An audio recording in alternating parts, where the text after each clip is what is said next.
Welcome to this party for Larry Meisel and 2,700 of his closest friends. I will speak for just a couple of minutes here at the top, and then I want to get right down to business because the two stars of the night are sitting next to me. I was so gratified to have so many people come up to me at a little reception we had beforehand saying, you know, that they like me, they like Fox News, but all of them said they came tonight not to hear from me, but first of all, they said they wanted to hear from an American war hero, Senator McCain.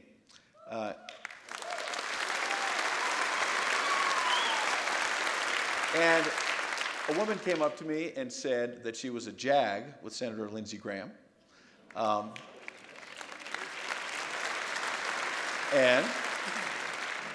that reminds me that as much as I want to talk about these two gentlemen, that I saw a lot of men and women in uniform here tonight. And as we talk about these national security issues, the real people who should get the applause tonight are all of you who serve our country. Thank you.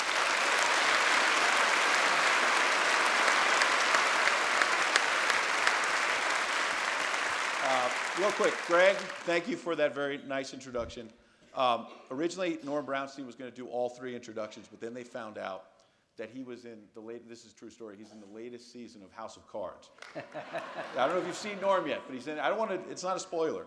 I don't want to spoil it. So the Screen Actors Guild says he gets $350 every time he speaks now.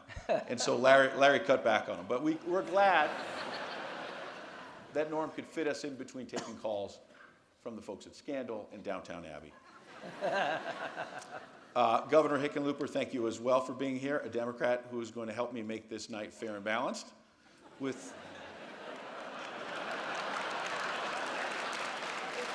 Speaking of roll call, the first time I met Senator McCain, I remember I was in the basement of the Senate Russell Building, in between the Capitol and Russell Building, and he saw me and he said, "Ed Henry, you scoundrel." And he just throws that kind of stuff out there at people. Very quickly, Larry Meisel, wonderful man, a true humanitarian, very successful businessman, but a great family man, and his family is here tonight. I want to acknowledge them. I actually met him in Las Vegas. I'm not going to bore you with that story right now, but if you want to hear about it later, I might mention it later. My wife Shirley is here. I want to thank her. I love her. I'm glad she's here. And we had lunch with Governor Hickenlooper, and he gave me all kinds of ammunition for you guys. And that what I want to say at the top is, got two Republican senators here. People are expecting me to just serve you some softballs, let you tee off on the president. I'm not going to let it happen. I saw that there was this blog from 5280 magazine criticizing the three of us. They said McCain and Graham are, quote, two of the more hawkish congressmen. Senators, but who's keeping track?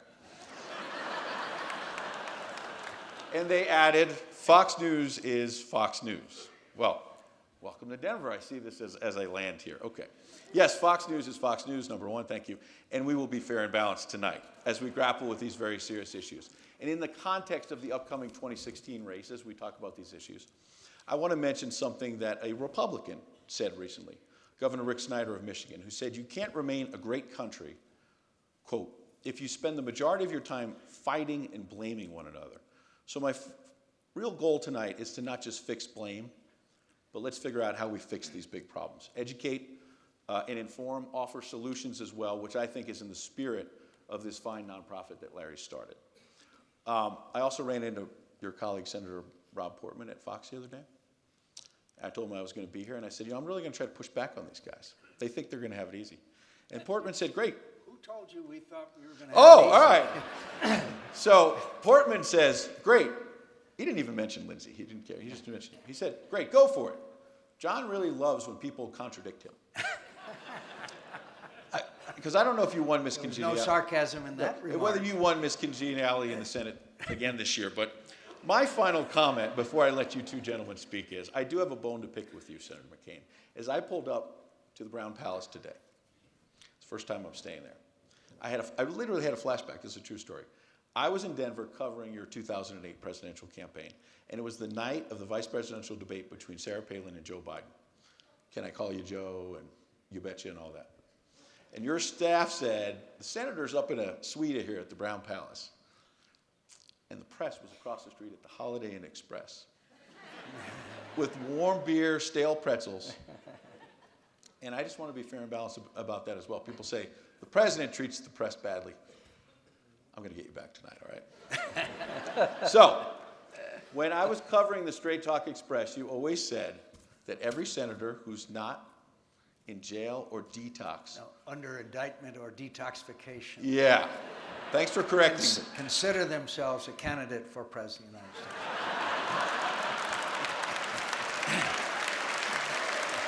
Perfect way to start. Yes. The gentleman sitting next to you, do you want to endorse him for president? Absolutely. Could I Thank you. could I say thank you, Ed? And you're never fair and balanced. And I'd like to thank Larry for everything that he has done. I'd like to thank Greg Maffei and everybody who preceded us, and Governor Hickenlooper. I'm reminded of the story of the two inmates in the state prison in the chow line, and one of them turned to the other and said, "The food was a lot better in here when you were governor." But,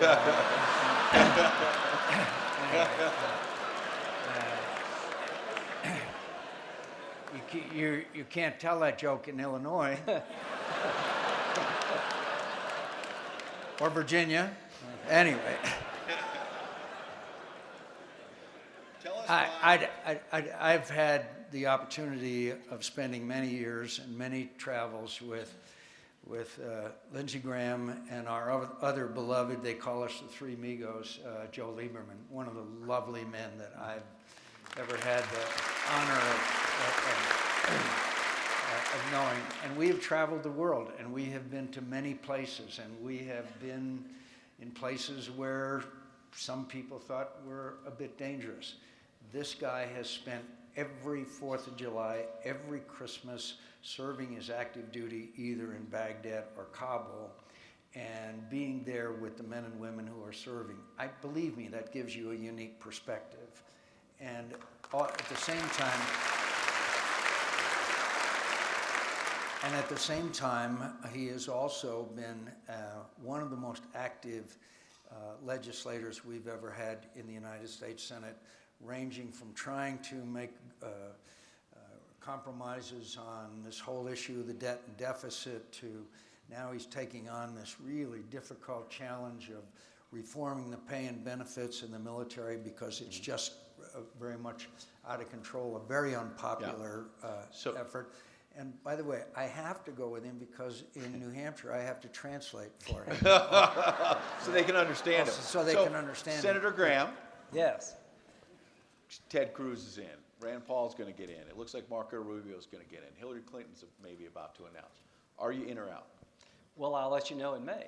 I'm looking at it, and violent extremism is the topic, and I'm the first person to be We're going to get talked to about. So I guess that fits. But anyway, if this is an opera, this is my first one, so far so good.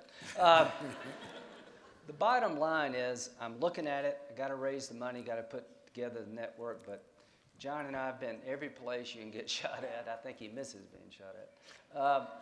And I've learned a lot from John. I've learned a lot from those who've been on the ground. I'll have something to offer, but other people will too.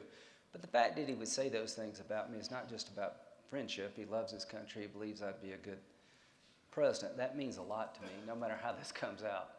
The fact that John McCain would say that about me is one of the highlights of my life, so thank you. Could I mention two other aspects?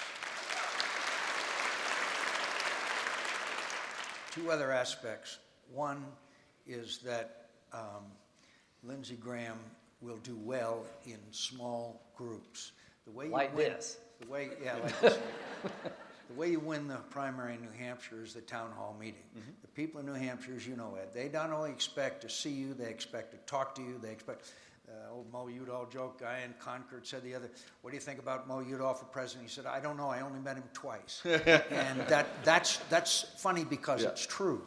This guy is great with that kind of a setting. And frankly, that's how that I won New Hampshire, was the town hall meeting, day after day, 4 or 5 of those a day, you go around and they want to see you. And I guarantee you that he can, which I have to tell you, my favorite Mo Udall joke, or the guy that Mo Udall went into a barbershop in Manchester, New Hampshire, and he said, "Hi, I'm Morris Udall from Arizona, and I'm running for President of the United States." And the barber said, "Yeah, we were just laughing about that this morning." Okay,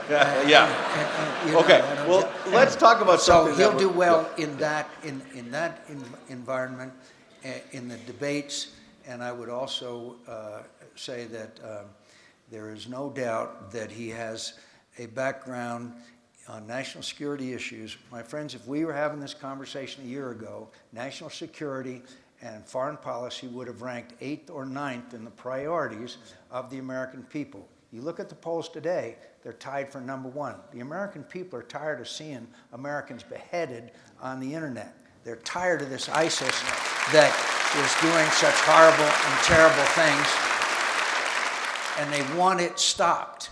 And they don't want these people who are over there fighting now coming to the United States of America. And that is a perfect transition to talking about violent extremism. I wanted to tee up 2016 because we are talking about that in that context, and I wanted to put that on the table, whether you're running or not. But I want to get to the serious discussion first. We'll come back to 2016 at the end. Senator Graham, you've talked about sending American men and women in uniform, U.S. troops, to fight ISIS. The American people in the polls, they've been shifting a little bit recently, saying, okay, maybe we need to do that. But for several years have been saying the cost of blood and treasure was so much in Iraq and Afghanistan that that's a heavy lift. Why do you support sending U.S. troops in to fight ISIS? And do you think the American people will support it? I think if they're led to that conclusion, they will. The reason I want to send troops over there so they don't come back here. I mean, it's that simple. We've got a military for a reason. The men and women who've been serving in this war since 9/11, they've seen the face of the enemy. If I could find a way to defend this country where none of us had to leave, I would. Because, you know, John said I've been for Christmas and 4th of July. Not all of them. There's a fact checker. I haven't been at every Christmas, every 4th of July. But what I've done is pales in comparison to what these guys and gals have done. How many birthdays and holidays and times with family have been missed? How many have come home in a box? How many have come home broken? All of them have been affected. So I know what it means for me to say you're going to have to go back again. But I can't think of a way to defend this nation without some of us being over there. And here's the good news. Most of the people in the region are not buying what these nut jobs are selling. Very few people want to turn their daughters over to ISIL. But they don't have the capacity we have. And here's what I believe more than anything else. It's just not the Mideast they want. They want you too. When you listen to what they have to say, we're included in their agenda. They hate us. I mean, any Republicans here? Meet me in the back. Any Democrats? Nice to meet you. Libertarians? All right. Vegetarians? I'll end on this. They hate us all. They hate us all because we believe in tolerance, worshiping God the way you choose or not at all. They will try to hit us again. And my goal is to make sure they're large, they're entrenched, and they're rich.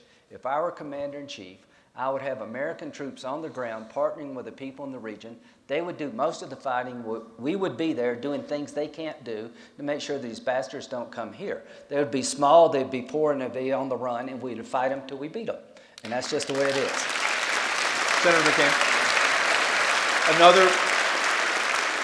sounds like the beginnings of a stump speech, by the way. Could I just clarify? Yeah. We're not talking about the 82nd Airborne. Right. But we are talking about forward air controllers, special forces, trainers, the kinds of talents that these people, the Iraqis or whoever it is that's fighting, Right. in this case it's Saudis in Yemen, that they don't have that talent. Mm-hmm. And frankly, the Iraqi army is hollowed out, and it's going to be, you saw how long it's taken to take Tikrit. Yeah. Think of what it's going to take to take Mosul, and there is no strategy and no policy But hang on, you say there's no strategy, but you just mentioned Tikrit.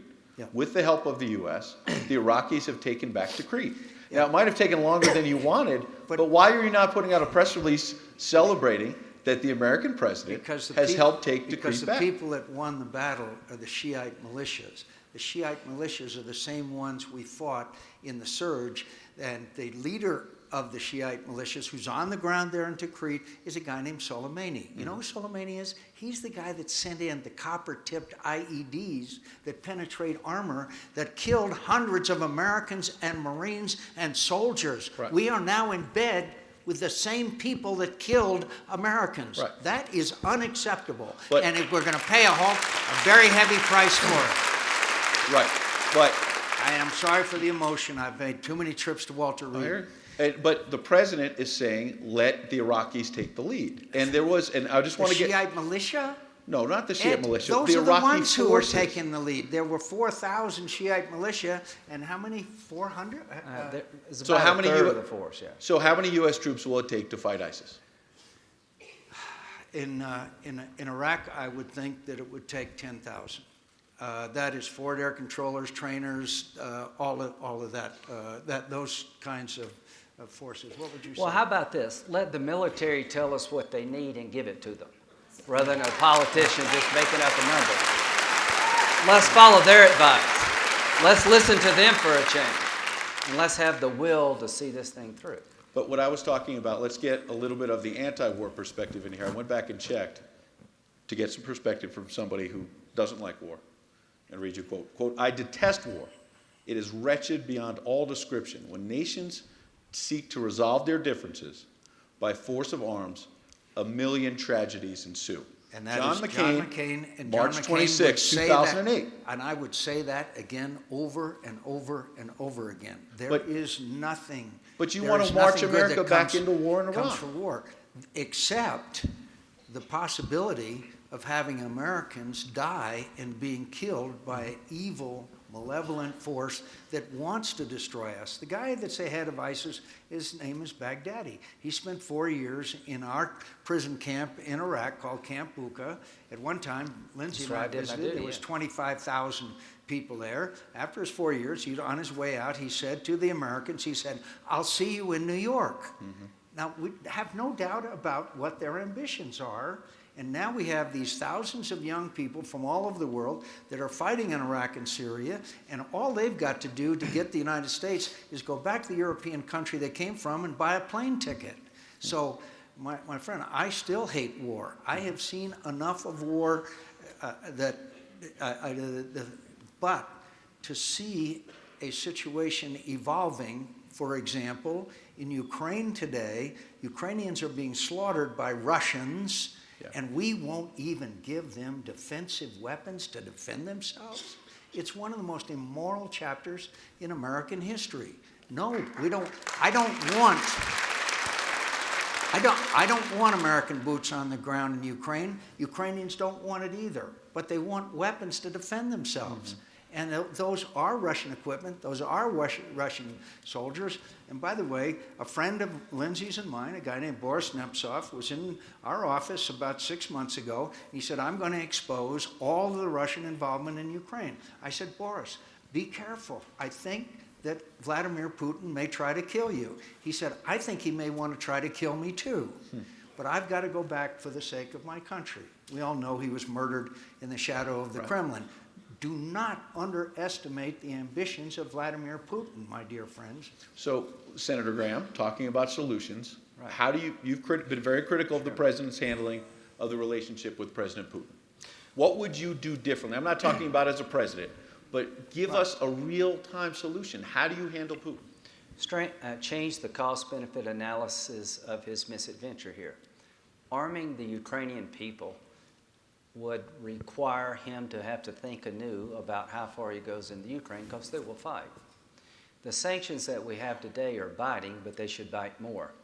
At the end of the day, I would move forces forward in NATO nations around him to let him know that we're serious about Article 5 obligations under NATO. I would make sure that he understood that if he continues to dismember his neighbor, that his economy will never recover.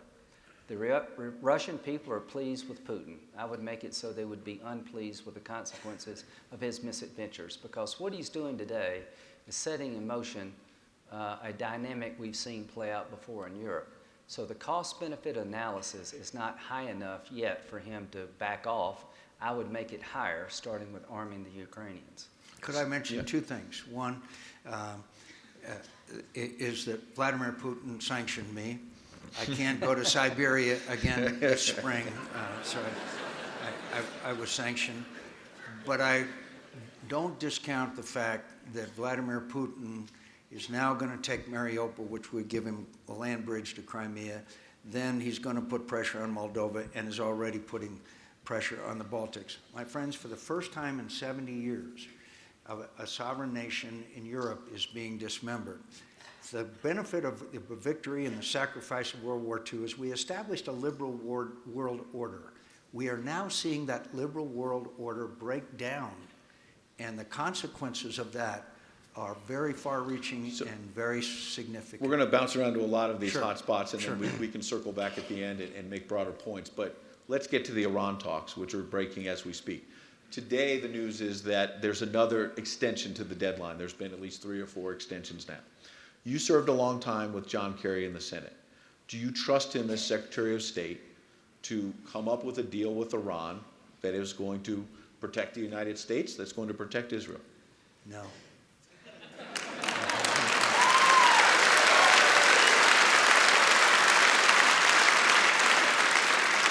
A, why, and B, what would you do differently there then?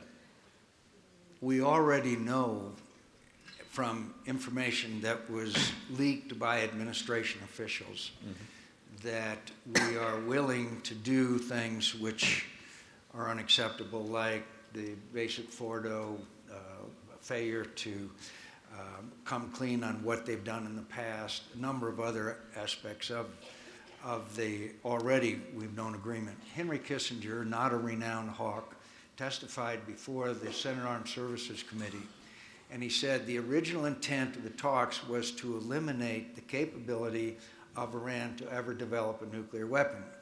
Now the purpose of the talks is to delay the ability of Iran to acquire a nuclear weapon. Roughly 10 years. Yeah, you are now seeing the countries in the Middle East, the Arab countries, are now contemplating the fact that they will have to go nuclear as well if this agreement goes through as it is or as we know it to be. And third of all, doesn't it look a little unseemly when the greatest nation in the world, their Secretary of State, keeps begging for another day of negotiations?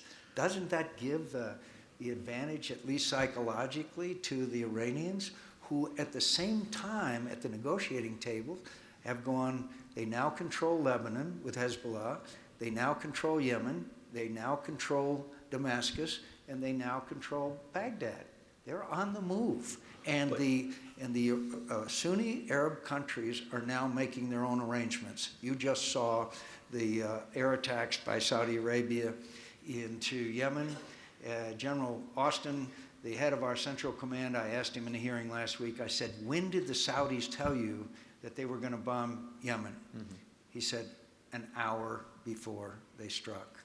My dear friends, that is a dramatic change from the role that the United States of America has played in the Middle East and all over the world. Senator Graham, though, if Secretary Kerry says, I need one more day, even if he says it multiple times, why not give diplomacy a chance? If one more day, 2 more days, can help prevent Iran from getting nuclear weapons and prevents a war with Iran, isn't that worth it? Well, all I can say is I thought I'd never live to hear myself say what I'm about to say, but John Kerry listened to Howard Dean. He said, walk away. At the end of the day, you can want a deal too badly. The bottom line is I'd like to end the ambitions of the Iranians diplomatically. They can negotiate as long as they want to negotiate. I just want a good deal. And here's what I'm afraid of. We're going to get a deal that will be, in the eyes of the Israelis and the Arabs, an unacceptable deal, like North Korea. So getting this right, and let's just be bipartisan here. President Bush, when he was dealing with the Iranians, there were several hundred centrifuges. Now there are thousands. You can blame everybody for Iran. But how this ends is so important. The worst possible thing you could do is do a deal with the Iranians that threaten the Arabs to the point they buy a bomb or go get an enrichment program of their own.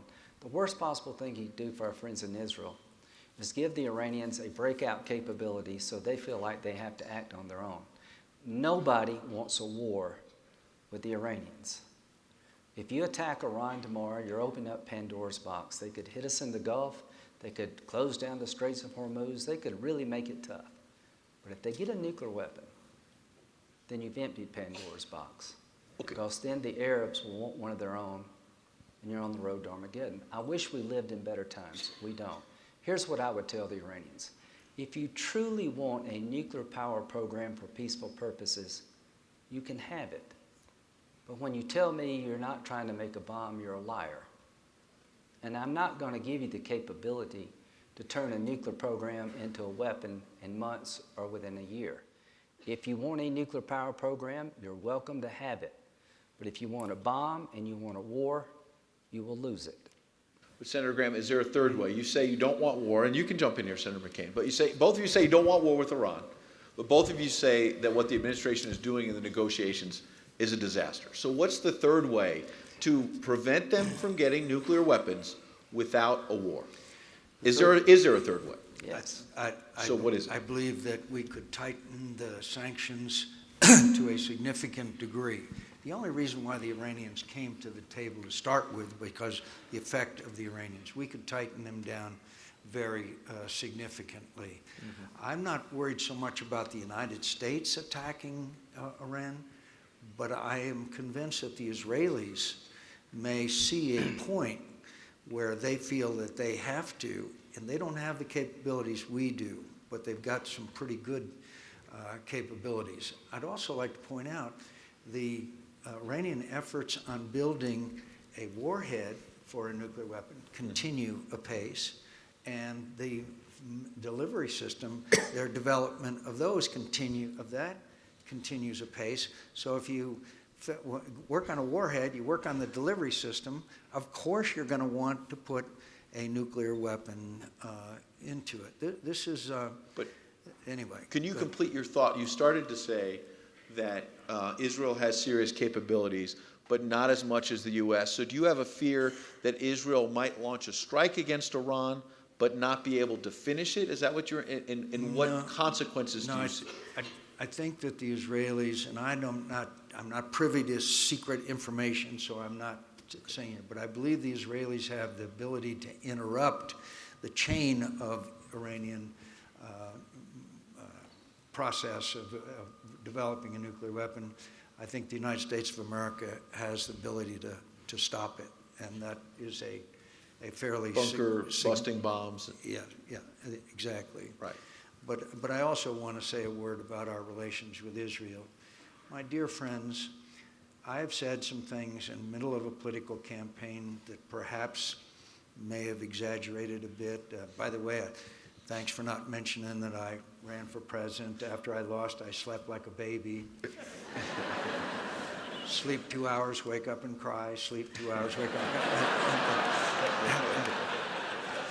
up. But I really believe that the only democracy in the Middle East, our dearest friend, a country that is surrounded by nations that are dedicated to their extinction, there is no excuse for us to having this kind of estrangement between our two countries. There's no reason for that.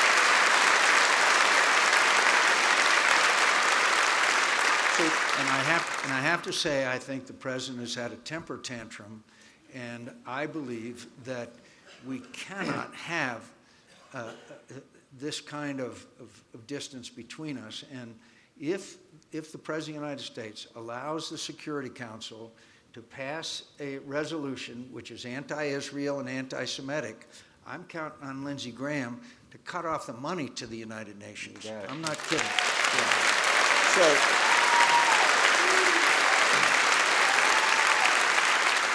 So Senator Graham. And he can do it. He can do it. So you cut off that money. Is that help matters, or does that make it worse? Well, at the end of the day, I'm an internationalist. I'm not an isolationist. At the end of the day, I don't want a war with Iran or anyone else, but I don't want them to start a nuclear arms race in the Mideast. I wish it were easier. Here's the third way. We're not going to talk to you anymore about your nuclear ambitions until you stop destabilizing the region. That's not too much to ask, by the way. The problem is the Iranians don't believe we will use military force to stop a nuclear breakout. that puts an enormous amount of pressure on Israel. They have red lines. Now, if they see the Iranians cross one of these red lines, they're gonna act, because when they say never again, they actually mean it. The only way you get the Iranians back at the table is for them to believe that military force would be used in such a fashion that if they tried to get a bomb, their regime would be at stake. You got to remember who you're dealing with. You're dealing with people who are ruthless. There are no moderate elements in Iran running their government. So when President Obama appealed to the Iranian people to speak out in support of a nuclear deal, doesn't he realize that the last time anybody spoke out, they got shot down? At the end of the day, we're dealing with a thuggish Shiite Ayatollah who has a religious agenda that doesn't fit me, you, or Israel, or anybody else. And they will think about, they're crazy, but they're not stupid. Right now, they really believe that we're not going to use military force in any fashion. They need to think otherwise. And the day they think otherwise, they'll come back to the table and we might get a deal. But all I can say, of all the issues that face this world, this is the most important. ISIL is a distant second. The number one nightmare for me is radical Islam marrying up with a weapon of mass destruction. At the end of the day, the only reason 3,000 of us died on 9/11, Ed, and not 3 million, is that the radical Islamists who want to destroy us couldn't get a weapon to kill more of us. If the Iranians develop a nuclear capability, I am certain they will share it with a terrorist organization, and Israel is certain that they're not joking about destroying the one and only Jewish state.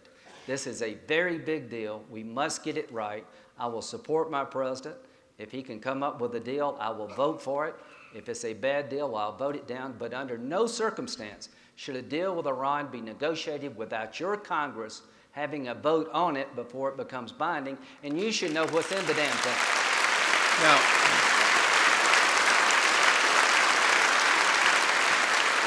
Senator McCain, you can weigh in on whether you think there will be a vote, because the White House is not committed to an up or down vote. But Could I just say, Yeah. in answer to that, we have enough votes right now, the 60 required.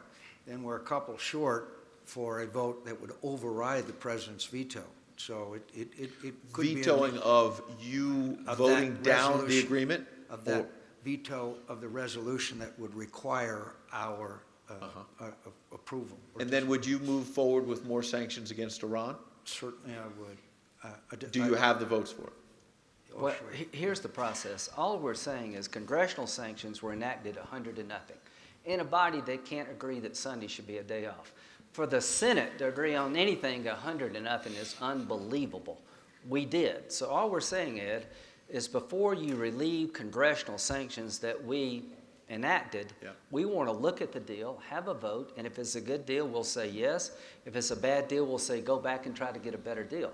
I think there's going to be 67 votes for that. Michael Bennett, thank you very much. He signed on to the bill. I can't believe any member of a Congress, honestly, God, can't believe that any member of a Congress would want a deal to be enacted without looking at it when it has this much consequence to our country. So I am very optimistic that we will pass with a veto-proof vote, Corker, Graham, Menendez, requiring an up or down vote before we relieve congressional sanctions. Yeah, they call it a agreement.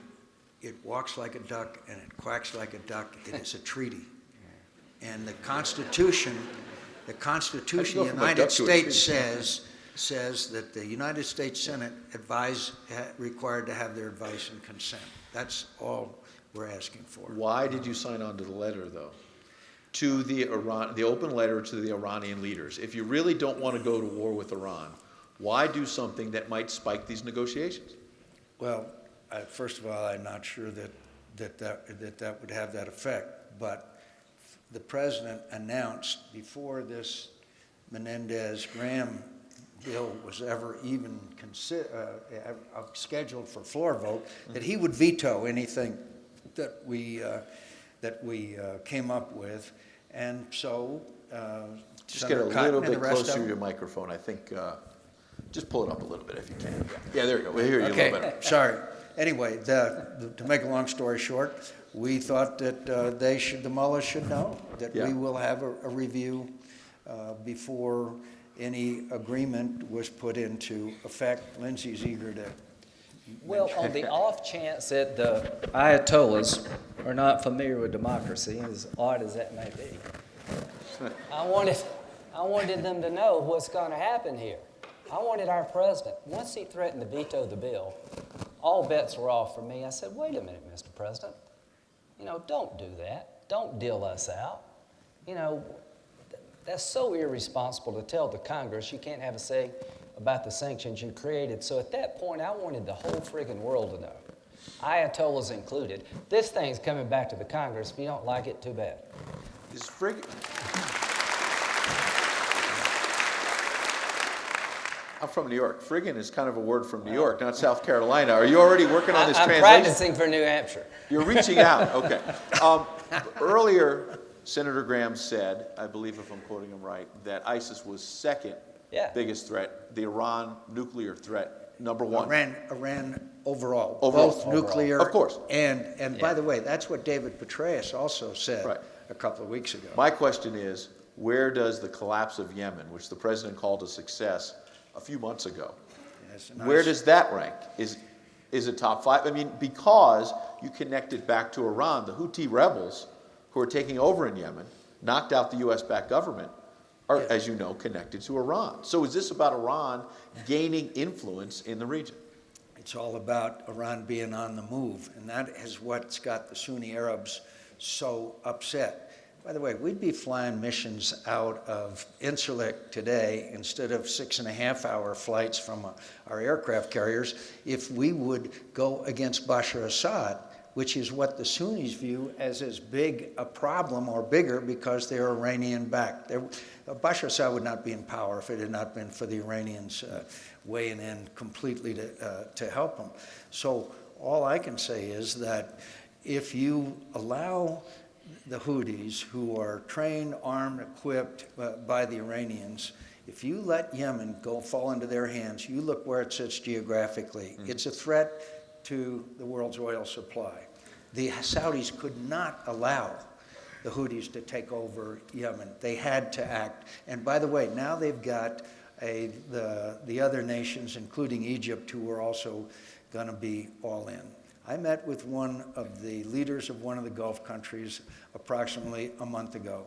He said, I've met with the president, I've met with the vice president, I met with the Secretary of State. I'm going back to tell my Arab friends that we cannot depend on the United States of America, and we will have to develop our own plan. Now you are seeing that plan coming into being of Sunni Arab countries, Egypt, UAE, all of them together. They're starting their own version of NATO, They're doing basically. their own version of NATO, and they're carrying out their own military missions. I think King Abdullah of Jordan was in Washington about a month ago. He was, and he told us that he was having enormous difficulty getting weapons, among other things. And by the way, the Jordanians are overwhelmed by refugees. How many do you remember? Almost 1 million. Almost 1 million refugees. Think of with the population of Jordan, and think of our population if we had that percentage of people come into our country as refugees. So the King of Jordan is one of our best and strongest allies. Thank God for them. There are things the Jordanians have done for us that will never be made public. But he also told us that he does not see the leadership from here in the United States. And I hasten to add, that's not good, my friends. It's not good. American leadership leads to stability. Without American leadership, the ability of an all-out Sunni-Shia conflict in the region is greatly enhanced. You mentioned President Assad of Syria, and I want to ask both of you to get back to sort of more nonpartisan solutions. About 1.5 years or so ago, President Obama called both of you to the Oval Office, two of his biggest critics. I was there at the White House, and I believe you were talking about the possibility of airstrikes, and you were talking about arming the moderate Syrian rebels. And both of you came to the driveway at the White House afterwards. Thumbs up, we're backing the president, we're with him. The airstrikes didn't come. The arming of the moderate rebels sort of came later. We were still struggling on that. Didn't happen then. My question is, we've got over 2,000 people here who want to know, what is it like in the Oval Office when the president, a president who knows that both of you don't like him, you criticize his policies a lot, but he's calling you in for advice. Bring us into the room. What did he say to you? Well, the first thing is, I do like President Obama as a person. Bush made his fair share of mistakes. Do you agree? Lindsey Graham made his fair share of mistakes. Let's look forward. Going into Iraq, we made mistakes. Coming out of Iraq, we made mistakes. What's going on in the Mideast? The first question, why does it matter to anybody in this room as to what goes on in Yemen? Let me tell you why it does matter. If you have an all-out Sunni-Shia war in the Mideast, the price of gas will go up because it'll be hard to move around over there. We've got troops in the region. We've got business interests in the region. And oh, by the way, we happen to be Americans who care about world order and human decency. The Houthis are backed by the Iranians. And let me tell you another reason why it matters to you.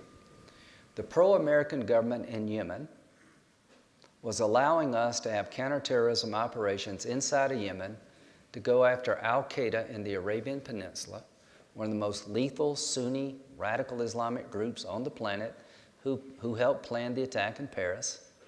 Anwar al-Awlaki was their head. He was from America. At the end of the day, al-Qaeda in the Arabian Peninsula presents a direct threat to the homeland. With the Houthis taking over, we've lost our eyes and ears in Yemen.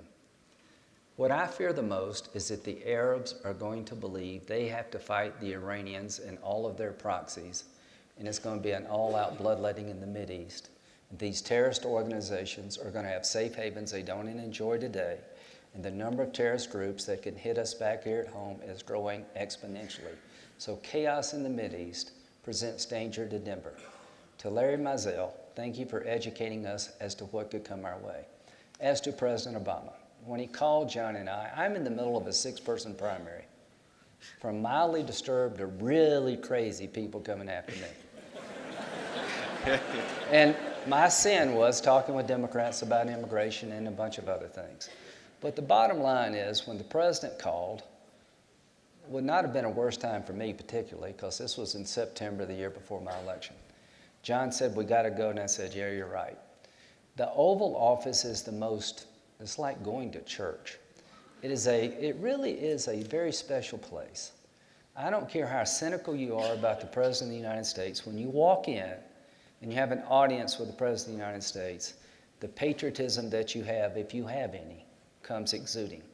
We had a great discussion about Assad crossing a red line that was right to draw, and we came up with a plan to degrade Assad, upgrade the Syrian opposition, and change the momentum on the battlefield. John McCain, and I want to say this about war hawk and warmonger. When President Bush got it wrong in Iraq, in the view of John McCain, did he stay silent? He asked for Rumsfeld to resign. Do you know how hard that is in your own party to ask for your own Secretary of State to be replaced? From a John point of view, and I've been with him through thick and thin, it is about the country. And when he criticized Abu Ghraib because he's been tortured, he said, no, that's not us. John does what he thinks best for the country, Republican or Democrat, and he's seen enough war to know that the way you prevent big wars is you win the little ones. And the way you stop extremists is that you stay engaged so they can't come back to hurt you and your allies. So at the end of the day, the biggest problem I had in the 2014 primary was when I joined with John McCain and Barack Obama to argue to authorize force to get back in the Middle East at a time people were war-weary. My numbers went down by 15 points when the president decided to abandon that strategy and come to the Congress, because people on the right and the left came out of the woodwork and said, this is stupid, you're supporting al-Qaeda, we've become the Air Force for al-Qaeda, and the rest is history. I was so disappointed with the Congress. So that's my question, though, Senator McCain. So in the Oval Office, he told you he was going to authorize airstrikes, and then he pulled back? He was going to degrade Bashar Assad, increase the Free Syrian Army, and reverse the momentum on the battlefield. Look, in answer to your question initially, though, I do not dislike the President of the United States. In fact, there are many things about him that I greatly admire. But it's not a matter of like or dislike. I respect the office of the President of the United States. And when you walk into the Oval Office, Yes. as Lindsey said, you respect whoever it is. And I respect the President of the United States and the responsibilities the American people have given him.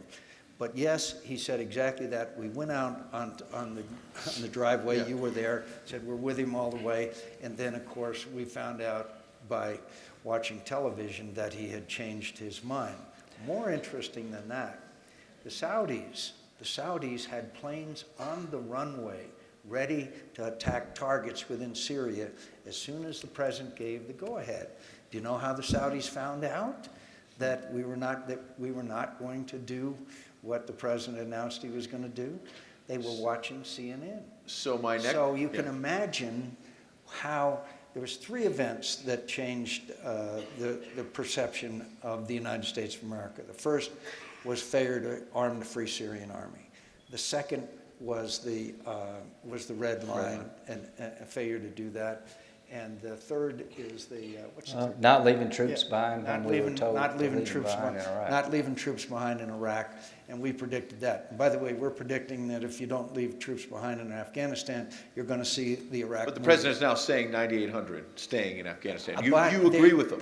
But he still says there's a departure date of everybody. It's got to be condition-based, conditions on the ground, rather than setting a specific date. So Is you what are the laying answer- out that you're in the Oval Office with him. He tells you Yep. one thing, Yep. does the other.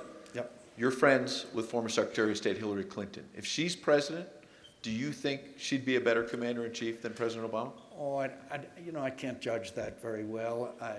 Again, Lindsey and I have a very excellent You relationship. can judge that. No, you were doing shots with you did shots with her in Russia. You know her better than any of us. Not in Russia. Oh, where was it? Never mind. Oh, That I think there is a legitimate question that's going to be asked of Secretary Clinton / Senator Clinton when she's running for president. Tell me any accomplishment, any concrete accomplishment that you can look back on in your 4 years as Secretary of State. I think she would be hard-pressed to answer that question. Senator Graham. You had to bring that up, didn't you? I didn't have anything to drink, by the way, when I was with these 2 guys. Okay. Senator Graham, you've been very outspoken about Benghazi. And Yeah. that was something, she was Secretary of State, this email issue. Over 31,000 emails deleted. Yeah. Okay, she says it's about yoga, it's about wedding planning. That's a lot of yoga. Do you believe her? Do you believe her, and is this something that is going to hamper her presidential campaign? Okay, I didn't think I had anything in common with Bill Clinton, but apparently I do. Neither one of us have emailed Hillary Clinton. So, if you can believe him. But if this were Dick Cheney, what do you think the answer would be? If it was Dick Cheney, he set up a private server in the bottom of his basement. And he said, I email a lot about yoga. What would people say? I mean, at the end of the day, come on. Is it right for the public to accept that explanation? Is it right for her to destroy the emails after she served with a subpoena? I don't think so. All I can tell you is that Trey Gowdy, y'all know Trey? I want him to decide on a hairstyle and stick with it. But I've known the guy for 20 years, and he will go where the evidence takes him, and we wouldn't know about these emails if it hadn't been portrayed to all those people who think Benghazi's no big deal. Somewhere Dick Nixon is wishing that he could have had Yeah. the same capability. Yeah. Just one thing about Benghazi, it has always bothered me that these 4 guys were left hanging for 9.5 hours on 9/11. I never understood why the consulate was open to begin with. And in August, when our ambassador tells the State Department we can't defend this place, and every additional request for security was denied 4 or 5 times, and nobody's been fired, that doesn't sit well with me even to this day, and I hope we get to the bottom of it. Now, Senator McCain, you were kind enough to mention not just the shots, but that you had couple of presidential campaigns. And I wonder whether you believe the country would accept another President Bush. I think that's a very legitimate question. I happen to be an admirer of Jeb Bush. He was a very effective governor of the state of Florida. But I am not sure whether the Republicans who will be voting in the primary want another Bush. And so it seems to me that he's going to have to convince, the onus is going to be on him to convince people that they should have another Bush. And I'm not saying that in any criticism of him. I think that's a choice that Republican primary voters will make. Now, when Ted Cruz got in, Yep. Republican Peter King, who's more moderate, said, I'll jump off that bridge when I get to it. He's not a big fan, I guess would be the point. You have been critical of Cruz. You've been critical of Rand Paul. What is it, the Wacko Bird Caucus? Well, that's what you've said. So that my question is, to be fair, on the Republican side, you have concerns about some of the Republican candidates on these national security issues. I have concerns about the lack of knowledge and background on some of these national security issues that some of these candidates, they simply do not have, which is another one of the reasons why I feel so strongly about Lindsey. But in the case of Senator Cruz, we get along fine. He is a valued member of the Armed Services Committee, and I believe he will be a viable candidate. The Wacko Bird comment was directly related to the shutdown of the government. I will not stand for a shutdown of the government, and I will criticize whoever it is that says that we should deprive the American people of the service of their government. I want to reform the government. None of us like the government, but we don't want the government to be shot down. And that was the context, and I will stand by that, because you can't, there's services for people that need those services that were not available when we shut down the government. Senator Graham, to go big picture as we get ready to let you both have some final remarks. I'm reading Tom Friedman's column this morning, and he's talking about everything that's burning in the Middle East right now. And he says that since 1979, taxpayers in the audience collectively have given $50 billion with a B, just to Egypt since 1979. Republican and Democratic presidents. And right now, 25% of the population in Egypt is illiterate, despite the fact that we've poured $50 billion in aid. And over that time period, Democratic and Republican administrations were supporting a dictator in Mubarak in the name of stability. Right. That obviously failed. Right. So what do we do differently as a country to spend our taxpayer money more wisely and to figure out and make sure that our national security priorities are protected? The first decision is, do you engage or not? Do you engage smartly? But you have to engage. I am sorry that things are not better in Egypt. By the way, I'm sorry things are not better here at home. I'm sorry we're $18 trillion in debt. We don't have a damn plan to get out of debt. So as to the Egyptians, they're imperfect partners, the Pakistanis, all of these people are imperfect. Karzai drove me nuts. If you're looking for an easy answer to this problem, don't look to me. This is a generational struggle. We either cut our ties with Egypt or we stay involved. I say we stay involved. I say that we stay involved over there, building up people who could live in peace with us. I say that we build schools in Afghanistan, even though they need to be built in Colorado and South Carolina.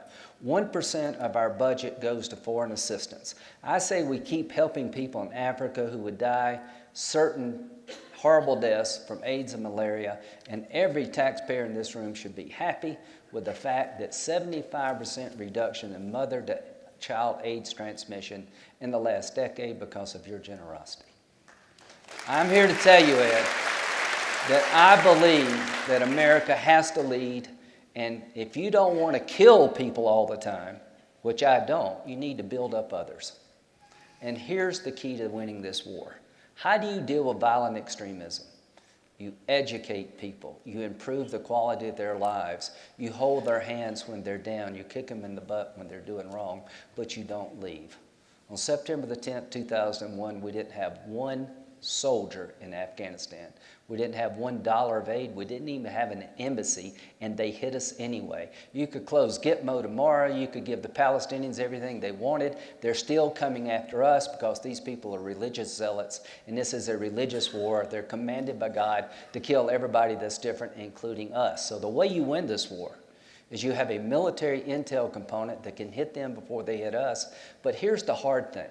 You have to stay over there, and you have to stay engaged in the lives of people that would live in peace with you if they could. It is a generational struggle, but here's how this movie ends. They eventually lose. Every little girl that goes to school in Afghanistan is worse than dropping a bomb on the Taliban. Every time a kid can get a job, it doesn't have one. That's a nightmare for radical Islam. I am known as a hawk, but let me tell you this. If you really want to defend this country and defeat violent extremism, you have to build up people who would say no to them so they can do the fighting. Go ahead, Senator. Well, after that presentation, I feel a bit like Zsa Zsa Gabor's fifth husband. When her wedding night said, I know what I'm supposed to do, I just don't know how to make it interesting. So,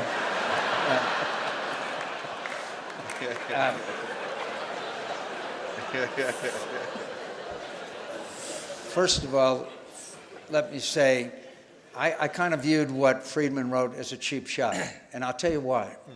Because one of the major reasons why we have given so much aid to Egypt is because of the Camp David agreements. If there was a signal success in the 20th century, it was a resolution of the conflict between Egypt and Israel. And part of that commitment was that we would provide aid to Egypt. So Mr. Friedman conveniently left that out of his But you would agree column. that we could spend the money better. We could have had better checks and balances. Yes. I think we could have. Look, Mr. Assisi, two most unfavorite people in America are Lindsey Graham and John McCain, because we met with him and we said, look, you can't keep 40,000 people in jail. You can't shut down the media. You can't do the things that you're doing and not expect some kinds of real urban violence and uprising. Look, whether you like the Muslim Brotherhood or not, 30% of the people in Egypt are members of the Muslim Brotherhood. You can't keep them repressed. There's got, what we told him, you've got to have national reconciliation. So we're not all in with Assisi, but right now he is also important component of this fight against Iran and the Free Syrian Army. Finally, could I just say, I am optimistic about the future of America. We are now energy independent. We now have manufacturing technology coming back to the United States. We now have the smartest people on earth who are coming up with these devices. They're in their 20s, for God's sake. We are leading the world in the future of the world, and that's social networking and information and technology. So I am very optimistic, but I am very worried right now about a Middle East that may erupt. It didn't happen like a hurricane. It didn't happen like an earthquake. It happened because of a failure of America to lead.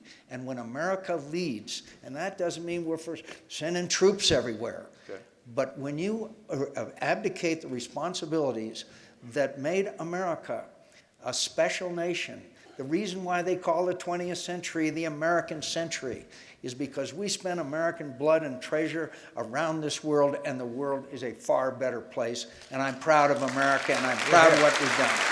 Okay. Now, I'm going to give each of you about 2 minutes to give final remarks. I'd like to tee it up with a question. You could answer it or move on and make your broader points, but... I'll move on. You'll move on. You just talked about American leadership, though, okay?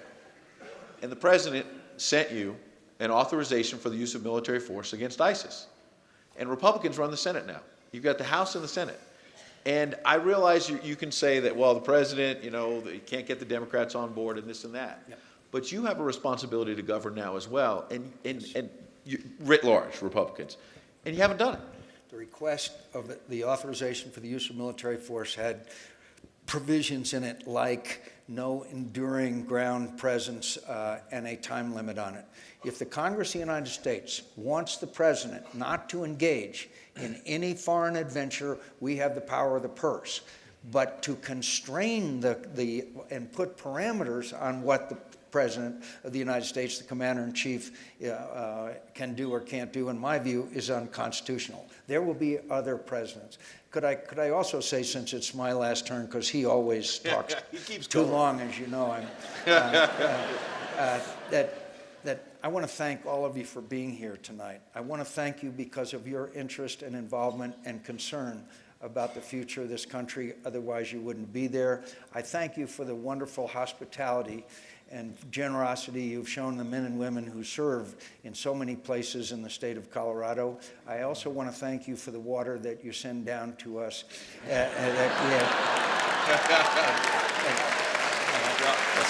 you need to learn something there if you're going to run. He knows how to speak to the audience about water rights. This is how you stay around a long time. And now he said that you go on too long. I want to be fair and balanced as well. Backstage. He's nothing compared to Joe Biden. Okay. Senator Graham said he just wanted to make sure you didn't nod off or anything during here, and you didn't. You were on top of your game, energetic, and you made strong points, even though he went on and on all night. I agree. Senator Graham, All let right. me tee you up on one thing that Sure. I do want you to address in your final Okay. remarks, which is, in your previous answer that went on a little bit, you said, I'm kidding, I'm teasing you. You made the case for, when I spoke about Egypt, about Right. rebuilding the Arab world. Talk about repairing the relationship with Israel in Yeah. the wake of everything we've been talking about in recent months. The first thing I'd say to Israel, you're not the problem. You're the solution. The first thing I would say to the Palestinians, if you want to live peacefully side by side with Israel and have a state of your own, count me in, but you got to deal Hamas out because they want to drive Israel into the sea. So I would reassure Israel. I would give them the means to defend themselves. But here's what I want to end on. There's two things going on in the world that are very important, and we have to choose sides and become good Americans and lead the world. No young person in the Mideast is going to live in a dictatorship for our convenience anymore. Would you? Would you ask your children to grow up in a dictatorship for somebody else's convenience? The young people in the Mideast have had it with growing up in corrupt societies where their hand is dealt and their fate's determined on the day they're born, and there's not a whole hell of a lot they can do about it. Number two, the faith, the Islamic faith, is in a fight for his heart and soul. Most people who are Muslims will be different, but they will live in peace with you. They will practice their religion without having to kill you because God told them so. To those who feel like they've got to kill all of us and purify their religion, we need to be at war with them. And we need to help those in the faith that we can live with. If you don't understand these two things that are going on in the Middle East at the same time, you're making a huge mistake, because those problems over there are going to come back here if we don't deal with them over there. Thank you. Two men who, long before their service in the United States Senate, served their country in the U.S. military, and we thank you both for that. Thank you very much. Thank you, Ed. Thank you.